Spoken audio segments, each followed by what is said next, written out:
every conversation revolved around him. Leave them alone. I really felt like he needs me. We want to fix our men. You're his girlfriend. You are not his mum. Basically, blood-sucking vampires. Run for your life. But you can't fix what you can't see. It's the soul that needs a surgery.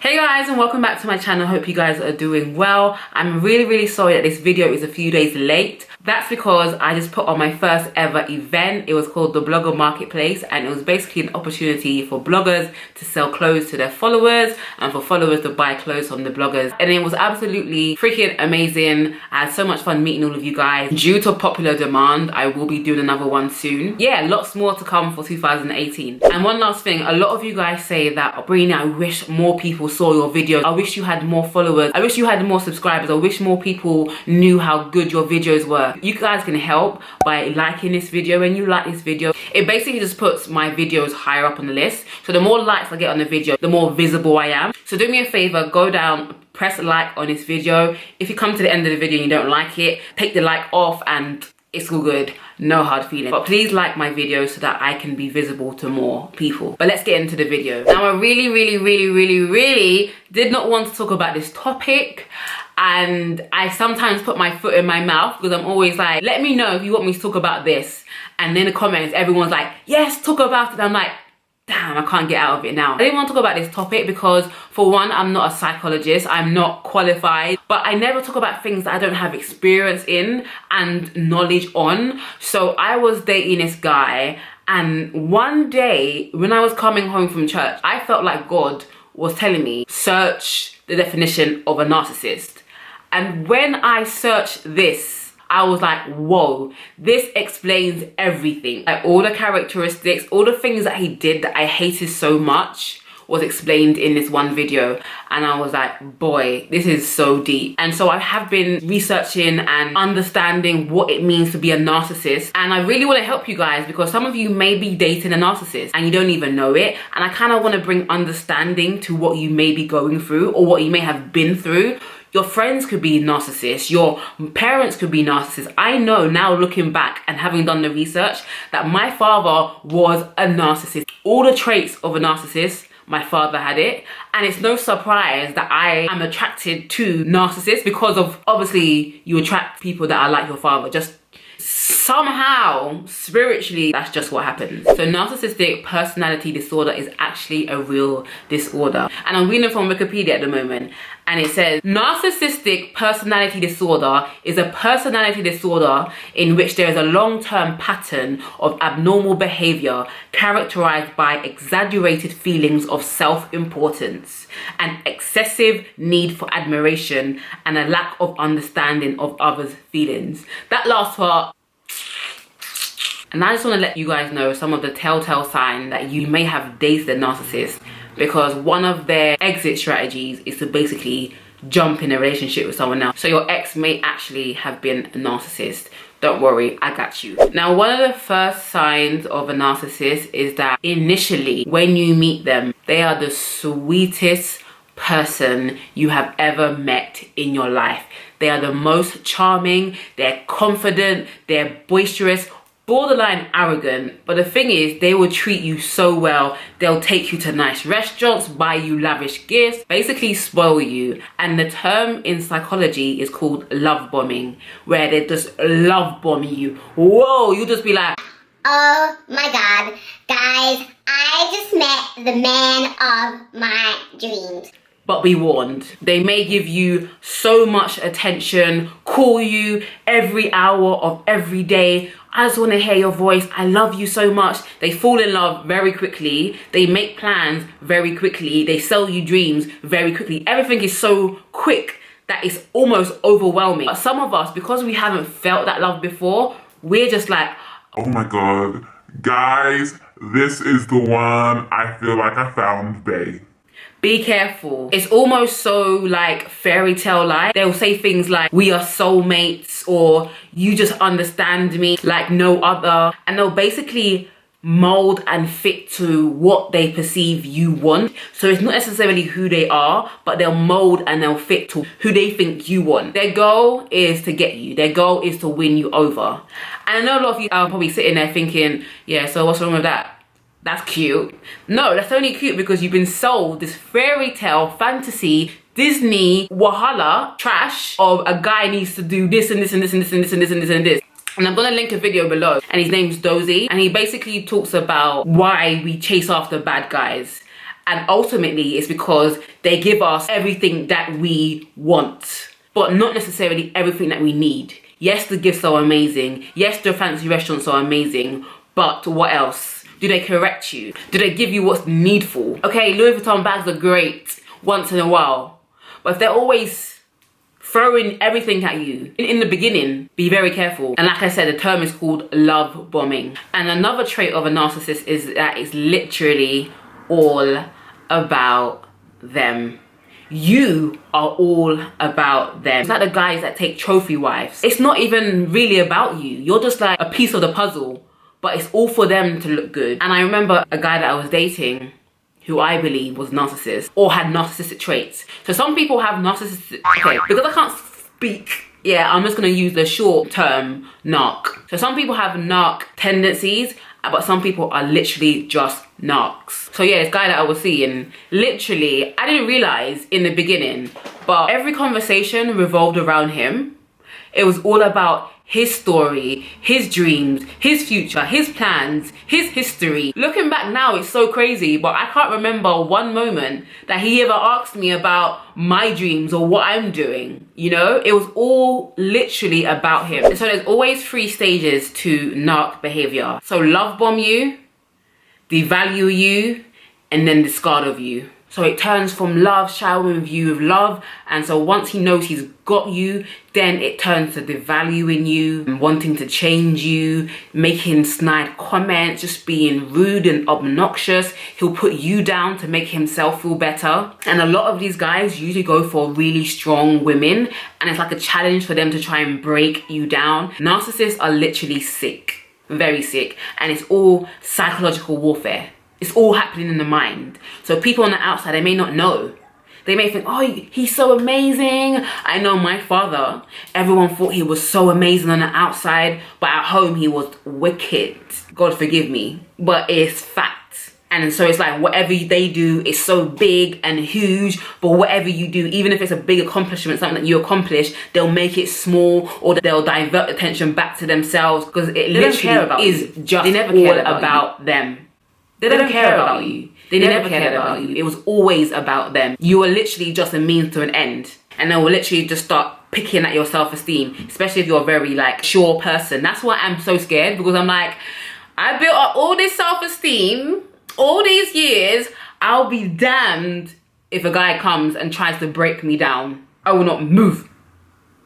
But I am also like very aware that because of the whole love bombing stage that they do, they put you in a trance. They basically mesmerize you. You can't think one bad thing about them. They're amazing. Everything. Like my dad even had a Bentley. Like my dad was doing well for himself. But a home life? And it's always behind closed doors. And they always want to put up an appearance of they're so great. But meanwhile, they're the ones putting you down, being condescending. And another thing about narcissists is that they never can admit to their wrong. Even if you're having an argument and they're wrong, they will make you apologize. Like, you know, you're the one in the wrong. No, it's you. To the point where they literally wear you out so that you just don't even feel like arguing anymore. They'll literally manipulate you out of what you know to be true, so you find yourself second guessing yourself. I'm sure I'm right. They also blame you for everything and won't take accountability for nothing. It's you, it's you, it's you.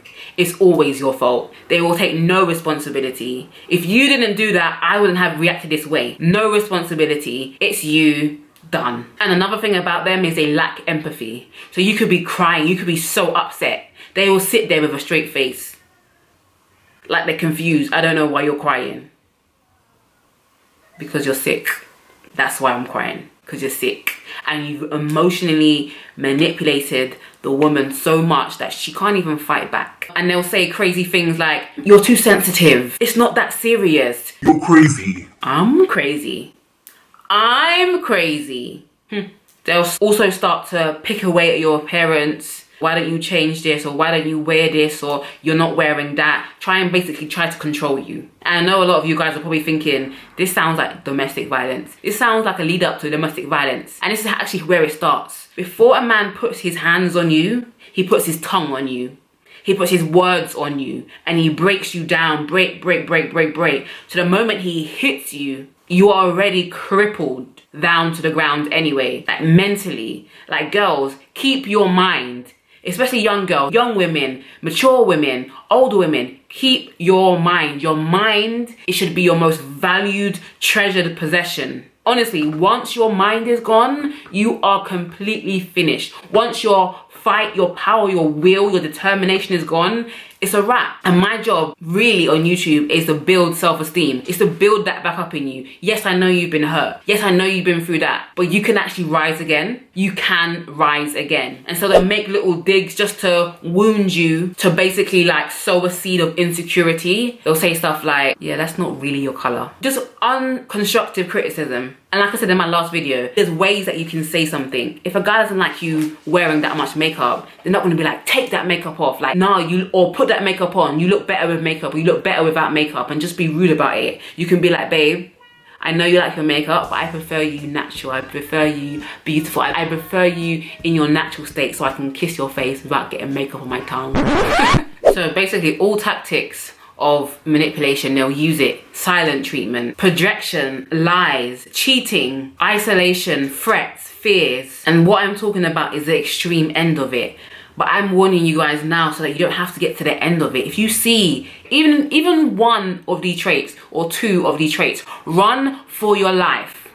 What I'm talking about is so serious that people that are married to narcissists, psychologists even advise them to divorce them. It's actually that deep. The problem is with narcissists, they're never satisfied. They call it narcissist supply. So if it's not you, they'll take it from someone else. They just need attention constantly. They need it. They're basically blood-sucking vampires. They need you. They need someone to validate them. They need someone to love them ultimately. And because of your caring nature, which I'm going to go into in a minute, you are the perfect candidate. Because most likely you excuse his behavior. Oh, he had a bad day. No, babe. He's had bad years. The worst thing to do to a narcissist is to leave them alone. Like, their worst fear is to be left alone. So if you ever do pluck up the courage to leave, they will chase you. Because they need that supply. They need that love supply. It's like a fish without water. They need that supply. And so they feed on you. They feed on your love. They feed on your attention. They feed on your vulnerabilities. Like heroin, like crack cocaine. They need that supply. If they can't find it in you, they'll find it in somebody else. That's why most narcissists are cheaters. Serial cheaters. But if they leave you, the beginning stages are terrible. They'll turn so cold towards you that you'll start to think, what did I do? Because it's like whatever purpose you fulfilled in their life, especially if you're just dating them, whatever purpose you fulfilled in their life, it's now over. They're on to the next one. They use something called replacement theory. They have to have another one lined up. They'll never leave you and not have anyone else lined up.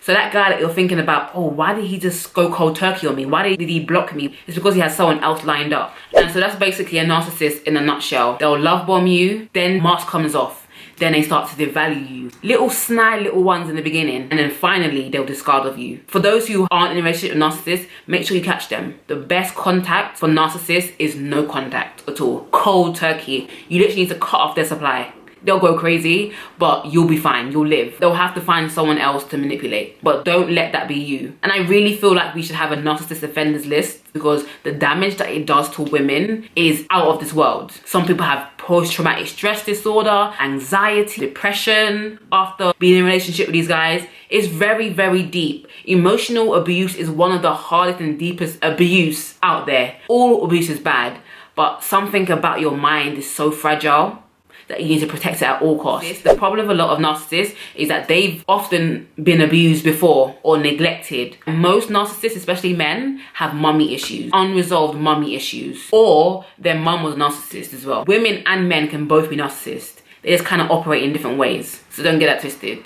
I never want my videos to come off one-sided, but my audience I know are females. So obviously I'm going to talk to my females about it, right? And so why do we go for them? Like, what is it in us that attracts these narcissists? What are we attracted to in them? And I feel like one of the first things is we're attracted to their confidence. The showy off ones, the flashy ones, the ones that got money, popping bottles in the club. They've got stuff, they've got material things. Or they look good, they're very handsome, very beautiful. Borderline arrogance, but we like it. Like a bad boy, like a guy that got swag, right? Most of the time we're attracted to them because it's something that's lacking in us. We may not be the most confident person, but they have something that we actually wish we had. That's why a lot of time extroverts and introverts attract, because the introvert wishes they was more extrovert, and the extrovert doesn't care about being introverted, but it's always one-sided. The introvert sometimes has a deep desire to be that outgoing. So sometimes when you partner up with people, their strength becomes your weakness, their weakness becomes your strength. Most introverts are attracted to extroverts. They are charming, they're very endearing and very domineering. And that may have been something that attracted you to a narcissist in the first place. Another reason why we may attract narcissists is because they do things for us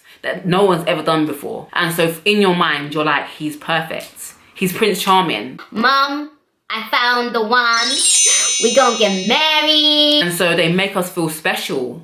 Ultimately, because we actually don't feel special ourselves. So we're actually looking for external validation. We're looking for that person to be like out of all the girls in the world, you chose me. That's why low self-esteem is so dangerous, because it makes you compromise and settle on things and makes you see things less clearly than they are. You don't see things clearly. And so they draw you in and you think it's love. But really, it's just subtle manipulation. And most of the time, a narc has already studied you. Some people, they open up so quickly. They'll tell them everything. They'll tell them all the things that happened to them in their childhood. They'll tell them about this and this and that and this and that and this and that. And a narcissist, the manipulative person, they're making mental notes in their head. I see a way to break her down. I see a way to use that against her in an argument. They already know how you truly feel about yourself. And that is really dangerous. It's so important to be careful who you become vulnerable to, because narcissists feed on vulnerability. They love it. They eat it up. Another thing that attracts us to narcissists is that they feel a void in us. They feel a part of us that is needy and desperate for love. They smell you from a mile away. They love that. And I know when I was dating this guy, I wanted to be loved. I wanted to be cherished. I wanted to be wanted.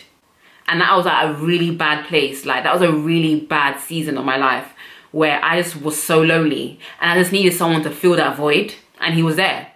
But that turns into a really toxic relationship because he's using you and you're using him. You're tied together based on both of your needs. You both need each other, or so you think. Another reason why could be that you are a codependent. And I'm going to read a definition for a codependent person. Codependency is a type of dysfunctional helping relationship where one person supports or enables another person. So you find your value in what you can offer a man. Whether it's your time, whether it's your money, whether it's your body, whether it's sex, whether it's your expertise. You find your value in what you can give to a man. And narcissists, they love that because they're like a reservoir.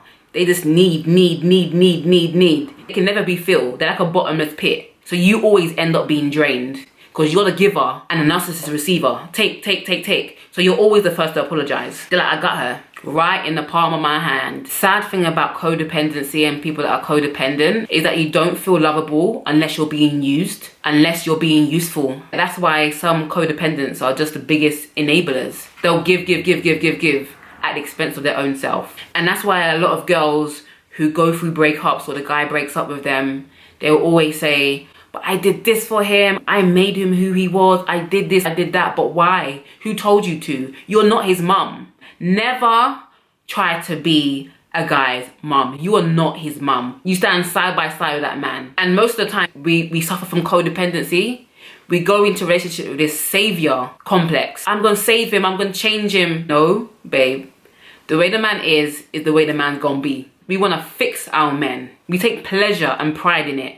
Because why? We want to be useful and we want to be their counselor. We want to be their therapist. No, you're his girlfriend or you're his wife. The lovely thing about codependents are their nature, which is very empathetic, compassionate, very forgiving, very sacrificial. Like, you thrive in relieving people of their pain. And I thrive on relieving people of their pain. The guy that I was dating, I remember there was a situation where I had blocked him. He usually comes to me and asks me for help. Because I had blocked him, he went and reached out to someone else. And I kind of felt some kind of way that he went to someone else. And I'm just like, but I'm your helper. And I really felt God speak to me at that moment and said, name is not your responsibility. And that took a lot of weight off me. I really thought I was responsible for this guy. I really felt like he needs me.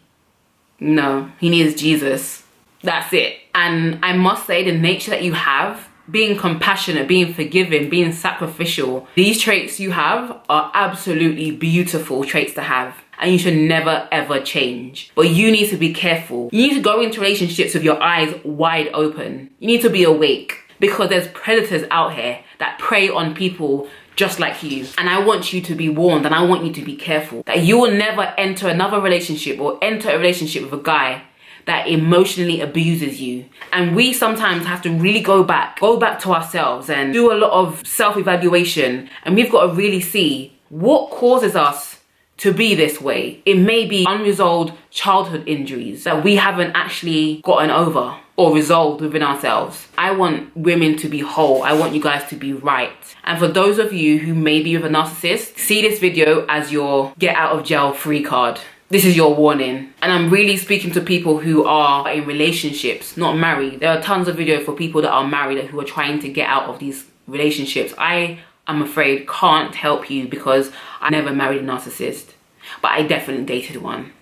And the best thing that you can do is cold turkey, no contact. Cut him out, cut her off. Go cold turkey, because they won't stop until they've drained every single bit out of you. And like I said before, a lot of people that have been in relationships with narcissists have post-traumatic stress disorder. They have anxiety, they have paranoia. It's deep what they can do to you. And I don't want you guys to be with anyone who does not love, value, and cherish you. Don't be desperate. Don't be so desperate for love that you ignore all the signs. So I hope you guys enjoyed this video. I hope this video was educational. Also, another thing that the psychologists say, never ever approach a narcissist and tell them that they are a narcissist, because they'll turn that on you.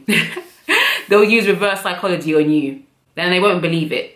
They have to actually acknowledge their flaws and their wrongs by themselves. The best thing you can do with a narcissist is no contact, cold turkey, cut off their supply. They can no longer use you. It's a wrap. So guys, I hope you guys enjoyed this video. Give me a thumbs up. Let me know that you enjoyed it, that it was educational, that it was good. Let me know your thoughts below. Have you ever encountered a narcissist? Do you have narcissists in your family? Anything, let me know. And if you have any further questions, put them in the comment section below, and I'll see you guys in my next video. Love you guys. Bye.